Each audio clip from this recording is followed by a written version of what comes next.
So, ayan.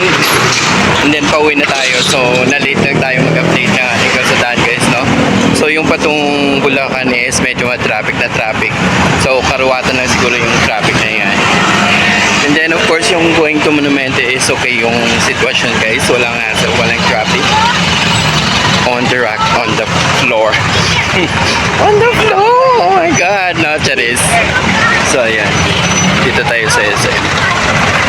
SM na tayo kasi, you know, na-late nga tayo, di ba? So, McDonald's dito. So, ayan, guys. So, ayan, no? Mababang pasensya yung abutin nyo dyan, guys. So, may nasiraan pa dito. So, baka mamaya masagi tayo dito. Oh my God. Nasiraan to. Yung truck na to. Nasira nga. What happened? Nasira siya. Baka masagi tayo dito. Sana hindi tayo masagi. So yan. Nasira nga siya, guys. Oh. May pa-effect kasi yun, no, nasira. So ayan, kung pupunta kayo ng Bulacan, guys, is mababang pasensya yung aabutin nyo dyan, pupunin nyo dyan dahil syempre, no, sobrang traffic. Kanina pa yan yung traffic na yan, no? Mula karuwatan lang yung SM. So wait na.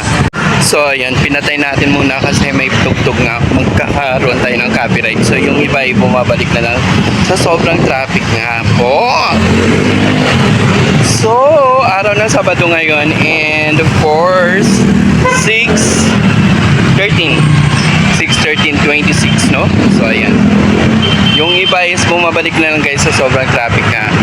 And may ginagawa ata dun sa unahan. Hindi ko lang alam kung ano yun, Maynila ata.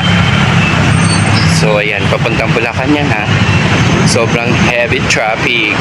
Pero yung going to Monumento is okay lang, guys, no? Pwede kayo magpapalipad ng inyong mga sasakyan. Kotang-kota kayo dyan. Yan, o, halfway is Kota Bells. So, Carry Bells, yan. O, yan, diba? Lumilipad-lipad-lipad sila. Pero hindi naman nakapunuan yung mga jeep na yan, no? Carry Bells lang. So, that's it for now, guys. And babu, don't forget to like and share, diba? Thank you.